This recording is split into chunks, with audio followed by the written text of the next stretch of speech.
Hey everybody, my name is Christopher Seals. I am your Bible teacher for this year, or your Spanish 3 teacher for this year.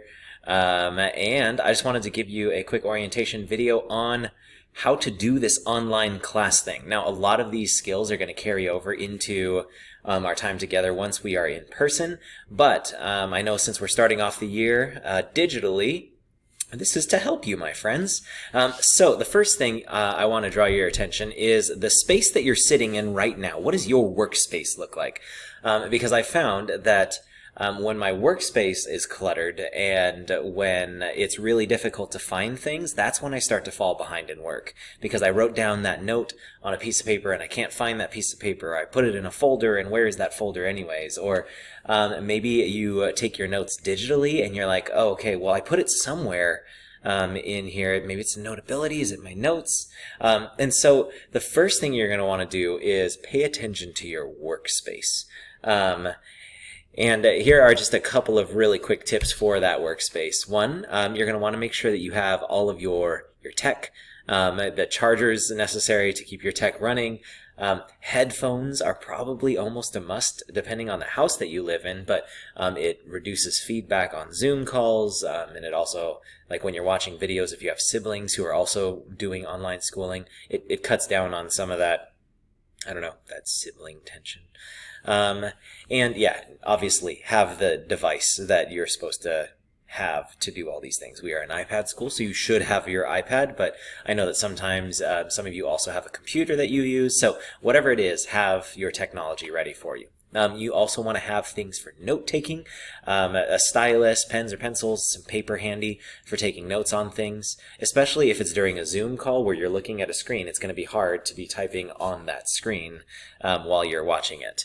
Also, you want to be at least somewhat organized. And what I mean by that is have places to put things that you have to get access to on a regular basis. So if you have a planner where you write down your assignments in that planner every day so that you know you looked at in the same place to get those assignments. If you if you have some like physical materials that, like if you actually have physical notes that you're taking or assignments that you're physically doing and taking pictures of and sending in, then put those in folders that are easily identifiable and easy to find. Don't just like throw everything that looks like paper into the same folder. I mean, at least for me, having a list, like a running list and / or sticky notes is really helpful to me because as that teacher says that thing and then you remember like, oh no, I forgot to do that assignment, or oh yeah, I really need to make sure I do this. If you write it down on a sticky note, like instead of having to scramble and write it down somewhere, you have paper or a sticky note or like a quick reference place that you can then like sort and write an email or do that thing later. So some form of like checklisting is going to be helpful to you, because if you don't have that, usually in class you have your teachers to be like, hey, did you do that thing? Or are you working on this? But when you are in the digital environment, you need to build in some of those skills yourself. So I highly recommend lists if you're not a list person already, at least for this digital season. Also for your survival, you should have water. I don't know about you, but if I don't have water near me, my brain forgets to tell my body that I need water, and then I just don't drink water all day. But you need water. Also, have somewhere to sit that is comfortable, or if you have a standing desk, even better for your metabolism. But have an appropriate place where you are going to be situated. And then last, eliminate the distractions.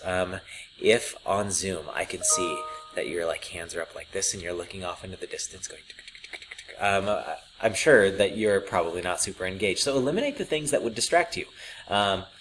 Eliminate the gaming console that's turned on next to you, just like on pause. Eliminate the phone.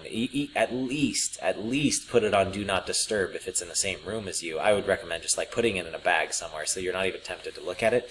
And then last, like, don't eliminate people. That's mean. But make sure that the people that are around you are conducive to your work environment. I know that like we have limited spaces in houses and stuff, but just try to make wise choices. If you know that when you are next to your brother or sister, or if your friend like spent the night for some reason because you're not quarantining, then make sure you're making wise choices as to who you're situated near when you're doing your work and on your Zoom calls and all of that. Here's a little sample of what my space looks like. I think you can see it. Wait, nope, it froze.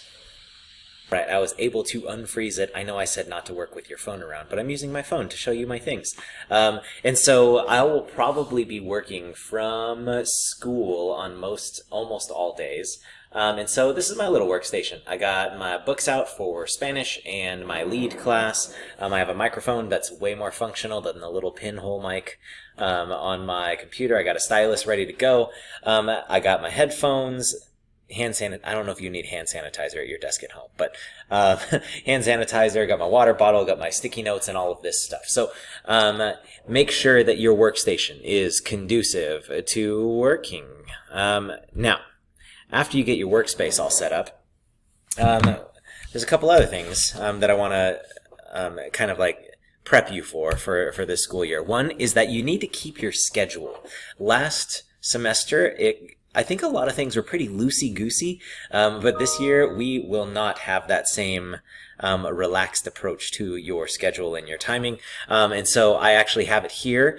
I would actually recommend that you pause this video and jot down which of these classes you are a part of. If you're first period, you're my Bible 9 class. If you're fourth period, you're my Bible 12 class. If you're fifth or sixth, you're my Bible 10 class. And if you're seventh period, it's Spanish 3, and eighth is lead. And now here is the general format that we will have for every single class. I think that consistency is really important for making it easy for you to remember things. So instead of being like, hey, today we're going to meet at this time, and tomorrow we're going to meet at that time, and next week we'll switch things up, I'm going to have a very consistent schedule, and that is we start class together on Zoom. We end class together on Zoom. The first 20 minutes and the last 20 minutes of every class we will be spending together on Zoom. Now, what this does is it gives us the time to pray together, gives us some of that face-to-face time so we can interact with each other, and it'll help me explain your assignments that you're going to do in that middle chunk. So in the middle chunk of class, there will always be independent work. If you do things well, you will almost never have any homework in my class. If you utilize the time that we're on Zoom together and that middle chunk of time to work on things, you shouldn't ever have homework. And if you do have homework, it's going to be very, very minimal. And so take note of which period you are, and then take note of when you will be in my live Zoom sessions, the opening and the closing of each class. Okay, cool. Next, I want to give you 3 places that you definitely need to check on a regular basis. RenWeb, which we now call Facts because they got bought out. RenWeb, you're going to only look here for 2 things. 1, you're going to look here for weekly lesson plans. At the beginning of the week, I will put up all the lesson plans, and this is going to be particularly helpful if you know that you're going to be sick or absent. You can be like, cool, what am I going to miss? What's going on this week? Also, it's a decent place to look for grades. The problem is that it only syncs with Canvas once a day. If you want to know what I have put into the gradebook and what I have not put into the gradebook, Canvas is the place to go for that. However, like for report cards and all of that kind of stuff, that's going to be coming out of the Facts system.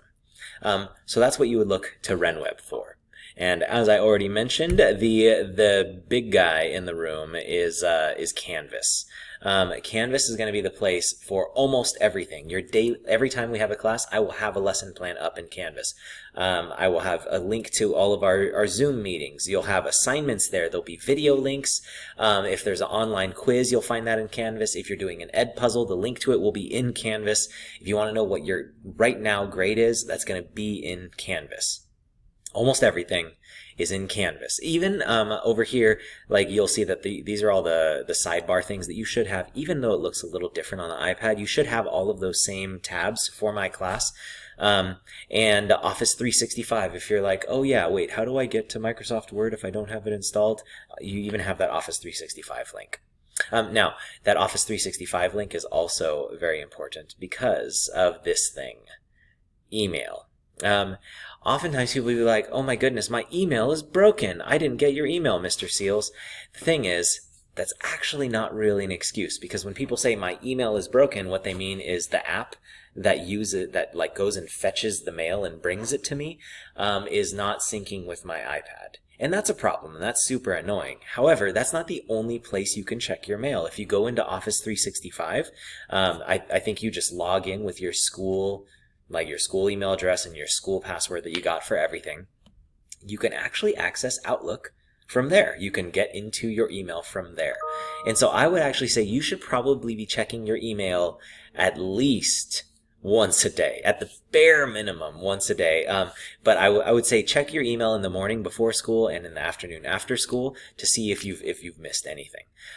So check your email regularly. And this is the place for asking specific questions about assignments and notifying me of an absence or something going on in your life. If you want to send encouraging notes or do assignment follow-up, that's your place to do that. In the same way, it's the place that I might send you specific questions that don't apply to the whole class. I might let you know about something like, hey, there's this thing that you should be doing, or if I want to encourage you, or if I need to follow up and be like, hey, you forgot to do the second half of this assignment, email is going to be the place where I do that. Now, just a really quick thing on email. We'll actually probably do an assignment later in this year on this. But when you send an email, I've noticed that we spend a lot more time texting in the world. And by we, I mean younger folks spend more time texting or on social media than we do sending and writing emails.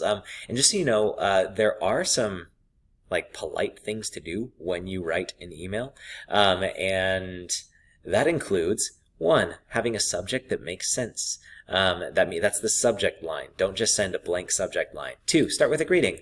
Hi, Mr. Seals. Hi, whoever. Three, briefly explain what it is that you want to talk about, like up front. Ask that question. If it's an issue, if something's broken, like if something's not working, say what you've tried to do to try to fix it. Like, hey, I tried to access my email from this place and that place. Or I tried to use Keynote even instead of PowerPoint because blah, blah, blah. Like, tell me what you tried to do to solve the situation and let me know what you're asking of me. The reason I'm saying this is because, and sign your name at the bottom, obviously.